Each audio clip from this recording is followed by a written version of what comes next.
आज के लेक्चर में हम स्टडी करेंगे सिंपल माइक्रोस्कोप। सिंपल माइक्रोस्कोप क्या होता है? जब बिल्कुल छोटे ऑब्जेक्ट को, स्मॉल ऑब्जेक्ट को मैग्नीफाई करके हम ऑब्जर्व करते हैं, उसको हम बोलते हैं सिंपल माइक्रोस्कोप। तो जिस भी इंस्ट्रूमेंट से हम उसको ऑब्जर्व करते हैं उसको क्या कहेंगे? Simple microscope. अब जो सिंपल माइक्रोस्कोप है वो ऐसा नहीं है कि कोई भी ऑब्जेक्ट इतना और उसको इतना करके दिखा देगा। उसकी एक लिमिट है कि ऑब्जेक्ट अगर इतना है तो उसको इतना करेगा, इतना करेगा, इतना करेगा। तो वो कितने गुना बड़ा करके दिखाता है, कितने गुना वर्ड होता है ना, उसका मतलब होता है मैग्निफिकेशन, कि कितने गुना उसको बड़ा कर देगा। तो वो हो गई उसकी मैग्नीफाइंग पावर बोल सकते हो या मैग्निफिकेशन बोल सकते हो। तो यहाँ पे जो मैग्निफिकेशन है उसका फॉर्मूला क्या होगा, मीन्स उसको हम कैसे कैलकुलेट करेंगे? पूरे टॉपिक को समझने से पहले हमें ये जो डेफिनेशन है इसको बहुत अच्छे से समझना पड़ेगा। अगर ये डेफिनेशन समझ में आ गई तो ये टॉपिक समझ में आ जाएगा, और अगर इस डेफिनेशन में कंफ्यूजन है तो हम टॉपिक को भी अच्छे से क्लियर नहीं कर पाएंगे, मीन्स बहुत सारे उसमें डाउट्स रह जाएंगे। तो सबसे पहले देखते हैं मैग्नीफाइंग पावर। मैग्नीफाइंग पावर का मतलब मैंने बता दिया कि जो ऑब्जेक्ट अगर इतना है और उसकी इमेज बन गई इतनी, तो ये कितनी गुना बनी है? मान लेते हैं 10 गुना बन गई, तो इसकी मैग्नीफाइंग पावर कितनी होगी? 10 गुना। मतलब किसी भी ऑब्जेक्ट को 10 गुना बड़ा करके इतना दिखा देगा। तो यहाँ पे वो मैग्नीफाइंग पावर है। मैग्नीफाइंग पावर मतलब कि मैग्निफिकेशन, और उसको हम रिप्रेजेंट करते हैं एम से। तो magnifying power of simple microscope को हम कैसे डिफाइन करेंगे? It is defined as the ratio of angle. ये किसका रेशियो है? इंपॉर्टेंट वर्ड है। किसका रेशियो है? एंगल का रेशियो। अब तक हम क्या पढ़ते थे? मैग्निफिकेशन किसके इक्वल होती है? इमेज की डिस्टेंस डिवाइड बाई ऑब्जेक्ट की डिस्टेंस, इमेज की हाइट डिवाइड बाई ऑब्जेक्ट की हाइट। ये तो था हमारा पुराना मेथड की जब हम प्रीवियस टॉपिक्स के अंदर लेंस और मिरर में देखा था। अब माइक्रोस्कोप भी क्या एक तरह से लेंस ही है, कन्वेक्स लेंस है, लेकिन यहाँ पर हम मैग्नीफाइंग पावर को किसी और वे से डिफाइन करेंगे, और वो मैग्नीफाइंग पावर किसका रेशियो होगी? एंगल का रेशियो होगी। रेशियो है तो इस तरह से लगा लिया, ratio of angle subtended at the eye, eye के ऊपर बना हुआ बाय द फाइनल इमेज। अब ध्यान रखना यहाँ पे दो चीजें इंपॉर्टेंट है। एक तो ये फाइनल इमेज याद रखनी, क्योंकि यहाँ पर दो इमेज बनेगी, एक इंटरमीडिएट इमेज बनेगी और एक फाइनल इमेज बनेगी। तो यहाँ पर एंगल किसका लेना है? फाइनल इमेज का लेना है। फाइनल इमेज का एंगल, जो इमेज का एंगल है उसको हम रिप्रेजेंट करते हैं बीटा से। इमेज का एंगल टू द मीन्स इसके नीचे आएगा, to the angle subtended at the eye by the object. Object ने जो एंगल बना, ऑब्जेक्ट का एंगल होता है अल्फा। तो मैग्नीफाइंग पावर क्या हो गई? इमेज का एंगल डिवाइड बाय ऑब्जेक्ट का एंगल। अब दूसरा इंपॉर्टेंट पॉइंट क्या? When both are situated at least distance of distinct vision. Second point इसमें इंपॉर्टेंट ये है कि जो इमेज बनेगी वो कहां पर बनेगी? 25 सेंटीमीटर पर बननी चाहिए। जब इमेज और ऑब्जेक्ट, इमेज और ऑब्जेक्ट मतलब फाइनल इमेज और ऑब्जेक्ट दोनों के दोनों 25 सेंटीमीटर लीस्ट डिस्टेंस, जिसको हम रिप्रेजेंट करेंगे डी से, स्मॉल डी से रिप्रेजेंट करेंगे। तो जो स्मॉल डी के ऊपर जो इमेज और ऑब्जेक्ट रखे होंगे ना, तो वही एंगल लेने हमें बीटा और अल्फा। अगर मान लो ऑब्जेक्ट वो ज्यादा दूर है तो उसको शिफ्ट करके 25 सेंटीमीटर पर लेकर आओ, तब जो वो एंगल बनाएगा ना, तब वो एंगल लेना हमें अल्फा। आई होप समझ में आ गया होगा। फिर से एक पॉइंट रिपीट कर देती हूँ। मैग्नीफाइंग पावर का मतलब बीटा बाई अल्फा, इमेज का एंगल, ऑब्जेक्ट का एंगल। इमेज फाइनल वाली लेनी है, इंटरमीडिएट इमेज नहीं लेनी है, फाइनल इमेज लेनी है। दूसरा इंपॉर्टेंट पॉइंट, वो इमेज और ऑब्जेक्ट दोनों एक ही जगह पर होनी चाहिए। कितनी जगह पर होनी चाहिए? 25 सेंटीमीटर वाली जगह पर होनी चाहिए। अब इस डेफिनेशन को और क्लियर वे में समझने के लिए हम इसका डेरिवेशन देखते हैं। अभी के लिए दो पॉइंट याद रखने, फाइनल इमेज और 25 सेंटीमीटर। तो इसके डेरिवेशन के लिए ये हमने ले लिया कन्वेक्स लेंस। जो सिंपल माइक्रोस्कोप होता है, सिंपल माइक्रोस्कोप कुछ नहीं है, सिर्फ एक कन्वेक्स लेंस हो, उसी को सिंपल माइक्रोस्कोप बोलते हैं। जब हम कन्वेक्स लेंस से किसी भी चीज को ऑब्जर्व करते हैं वो बड़ी दिखाई देती है, तो कन्वेक्स लेंस ही क्या होता है, सिंपल माइक्रोस्कोप होता है। तो ये हो गया कन्वेक्स लेंस। इसके अंदर हमने ऑब्जेक्ट को रख दिया बिल्कुल इसके नजदीक, मीन्स फोकस के और ऑप्टिकल सेंटर के बीच में रख दिया।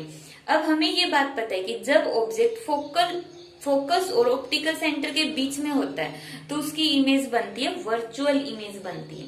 तो अभी हम इसकी इमेज ड्रॉ करेंगे।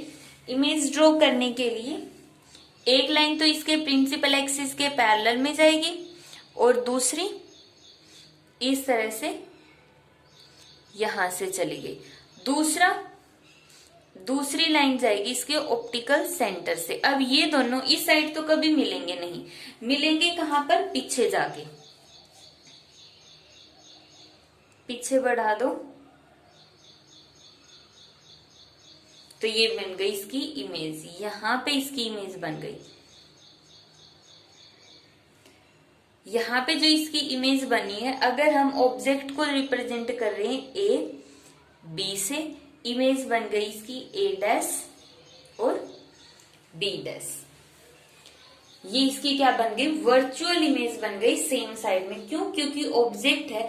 क्योंकि जब भी हम लेंस से कुछ देखते हैं तो ऑब्जेक्ट को ऐसे रखते हैं, लेंस के बिल्कुल नजदीक। नजदीक होने का मतलब वो ऑप्टिकल सेंटर और फोकस के बिल्कुल बीच में रखा हुआ है।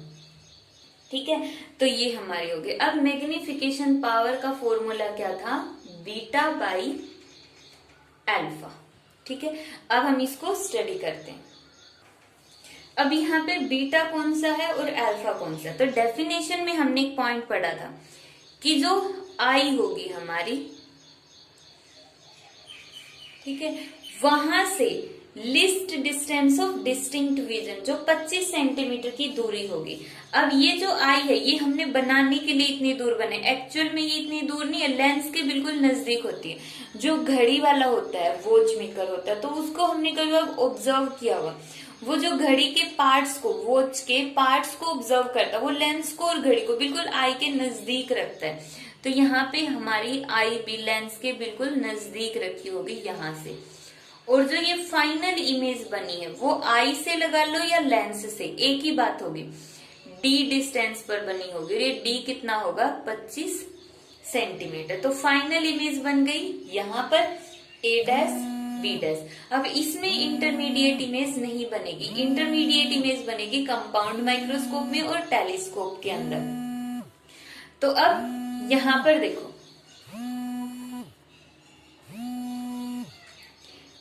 अगर एंगल बहुत ज्यादा स्मॉल है तो हम टेंजेंट बीटा को बीटा के इक्वल रख सकते हैं, साइन बीटा को भी बीटा के इक्वल रख सकते हैं। ये ट्रिग्नोमेट्री में रूल होता है कि अगर एंगल बहुत ज्यादा स्मॉल है तो हम साइन थीटा को थीटा मान सकते हैं। ठीक है, तो इसी तरह टेंजेंट थीटा को भी थीटा मान सकते हैं। तो यहाँ पर थीटा की जगह क्या है, बीटा है, तो बीटा को हम टेंजेंट बीटा लिख सकते हैं अगर एंगल स्मॉल है, और अल्फा को हम टेंजेंट अल्फा लिख सकते हैं। तो इसको चेंज कर दो, बीटा की जगह लिखो टेंजेंट बीटा और अल्फा की जगह टेंजेंट अल्फा।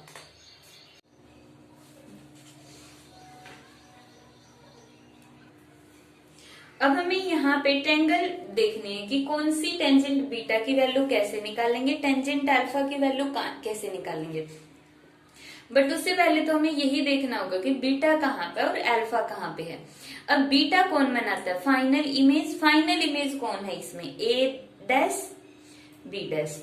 तो ये जो ए डैश बी डैश है वो तो यहाँ पर ये पूरा एंगल, इस ए डैश बी डैश ने ये एंगल बना दिया बीटा। ये एंगल कौन सा हो गया, बीटा हो गया। तो अब हम टेंजेंट बीटा निकाल लेते हैं। ट्रायंगल बन गई, टेंजेंट बीटा की वैल्यू कहाँ से निकलेगी, ए डैश बी डैश और ये ऑप्टिकल सेंटर हो गया ओ। तो इस ट्रायंगल से, कौन सी ट्रायंगल से, ए डैश बी डैश ओ से टेंजेंट बीटा निकाल लो। तो वही क्या होता है, पंडित बद्री प्रसाद हर हर बोले। तो टेंजेंट थीटा क्या होगा, पी बाई बी।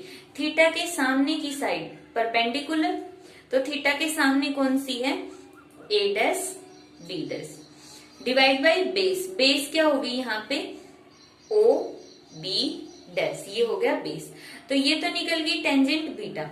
अब इंपॉर्टेंट पॉइंट है टेंजेंट अल्फा निकालना। अब डेफिनेशन याद करो, दो इंपॉर्टेंट पॉइंट थे। एक तो इंपॉर्टेंट पॉइंट था कि इमेज कौन सी लेनी है, फाइनल, तो फाइनल इमेज हमने ले ली है। दूसरा इंपॉर्टेंट पॉइंट क्या था कि ऑब्जेक्ट और इमेज दोनों कहां पर होनी चाहिए, 25 सेंटीमीटर पर। अब इमेज तो है 25 सेंटीमीटर पर, लेकिन ऑब्जेक्ट तो 25 सेंटीमीटर से क्या है, कम डिस्टेंस पर है। तो हमने क्या कहा था कि ऑब्जेक्ट अगर कम डिस्टेंस पर है तो उसको शिफ्ट कर दो। शिफ्ट करने का मतलब इस ऑब्जेक्ट को अब यहां पर इमेजिन कर लो, सेम हाइट पर, यहां पर ये जो ऑब्जेक्ट है इसको यहां पर शिफ्ट कर दो और इसको नाम दे दो A1। ये जो ऑब्जेक्ट है इसको इमेजिन कर लो कि ये 25 सेंटीमीटर की दूरी पर ही है। अब ऐसा इमेजिन करने से कोई फर्क नहीं पड़ेगा, क्योंकि जो ऑब्जेक्ट होता है वो बहुत ज्यादा नजदीक है। मतलब ये जो डिस्टेंस है ना, ये इतनी स्मॉल है, ये भी और ये भी, कि हम इसको अप्रोक्सीमेट इक्वल मान सकते हैं। अप्रोक्सीमेट इक्वल बोल सकते हैं कि जो ऑब्जेक्ट है और जो इमेज है वो लगभग सेम डिस्टेंस पर बने हुए हैं, बस इमेज बड़ी हो गई है। वरना जो डिस्टेंस होती है आई से इमेज की और ऑब्जेक्ट की, वो लगभग सेम ही होगी। तो इसलिए कोई फर्क नहीं पड़ेगा अगर इस ऑब्जेक्ट को हम यहाँ पर शिफ्ट कर दें। अब जब इस ऑब्जेक्ट को हम यहाँ पर शिफ्ट करेंगे तो अब एंगल देखो कौन सा बनेगा, ओ के साथ। एंगल बन ही नहीं रहा तो एंगल बना दो, ये बन गया एंगल। तो ये जो एंगल है ना, ये वाला एंगल, मतलब इतना वाला, जो पूरा बड़ा एंगल था वो तो था बीटा, और जो छोटा वाला एंगल है जो सिर्फ A1 B डैश ने बना वो होगा अल्फा। तो टेंजेंट अल्फा कौन सी एंगल से निकलेगा, A1 B डैश O। तो टेंजेंट अल्फा की वैल्यू कितनी हो जाएगी, वही P, अल्फा के सामने कितना हो गया A1 B डैश और नीचे क्या आ जाएगा B डैश O। तो इस तरह से हमने टेंजेंट अल्फा और टेंजेंट बीटा निकाल लिया। बस ध्यान रखना कि ऑब्जेक्ट भी 25 सेंटीमीटर पर होना चाहिए, नहीं है तो शिफ्ट कर दो। और जो ये शिफ्ट करने वाला पॉइंट है ये इम्पोर्टेंट है और थोड़ा सा कंफ्यूजिंग भी है। बस ध्यान ये रखना कि दोनों ही लगभग सेम डिस्टेंस पर है, दोनों ही डिस्टेंस बहुत ज्यादा स्मॉल है। अब हमें पता है कि 25 सेंटीमीटर से अगर हम कम, जैसे ये डिस्टेंस 25 सेंटीमीटर यहाँ पे आई है और ये डिस्टेंस 25 सेंटीमीटर, तो इससे कम पर अगर हम ऑब्जेक्ट लेकर आते वो तो हमें दिखेगा ही नहीं, स्ट्रेन पड़ जाएगा आईज के ऊपर। तो हमें ऑब्जेक्ट को देखने के लिए दूर करना पड़ता है। तो यहाँ पर भी हम वही कर रहे हैं, तो इसीलिए हमने ऑब्जेक्ट को थोड़ा दूर कर लिया, 25 सेंटीमीटर पर कर लिया। तो और चेंज करते हैं, इसको चेंज कैसे करेंगे, हम 9th क्लास में एक थ्योरम पढ़ते थे, वो हम यहाँ पे अप्लाई करते हैं। ये छोटी वाली साइड हो गई ए बी और जो बड़ी वाली साइड है वो है ए डैश बी डैश, ठीक है। और ये हो गया हमारा ऑप्टिकल सेंटर ओ। तो 9th क्लास में थ्योरम आती थी, उस थ्योरम के अकॉर्डिंग क्या होता था कि यहाँ से ओ ए डिवाइड बाई, हम कुछ भी कर सकते, तो O A divide by O A dash कर दो, और इस साइड से क्या होगा फिर ओ ए की जगह O B divide by O A dash है तो ओ बी डैश। या फिर हम यहाँ पे क्या कर सकते थे, O A divide by A dash is equal to O B divide by B B dash, ठीक है। इसी तरह से हम ये कर सकते हैं, A B divide by A dash B dash is equal to O B divide by O B dash. तो ये हमारी 9th क्लास की थ्योरम के अकॉर्डिंग होता है। तो यहां से हम थर्ड वाला केस उठाते हैं। थर्ड वाले केस में देखो क्या है, ए डैश बी डैश, देखो यहाँ पे क्या आ जाएगा, हमें लेना है ए डैश बी डैश को उस साइड ले आओ, क्योंकि हमें ये चाहिए ए डैश बी डैश और ओ बी डैश। तो ए बी के डिवाइड में ले आओ ओ बी, तो ये दोनों सेम है। तो इसका मतलब क्या हो गया कि इसकी जगह में A B divide by O B लिख सकते हो। जो ये वाली टर्म इसकी जगह हमने लिख लिया A B divide by O B. अब इसको ऊपर वाली इक्वेशन में पुट कर दो। m is equal to tangent beta की जगह A B divide by O B, और टेंजेंट अल्फा की जगह A one B dash divide by B dash O. तो इसकी जगह A B divide by O B multiply by B dash O divide by A one B dash.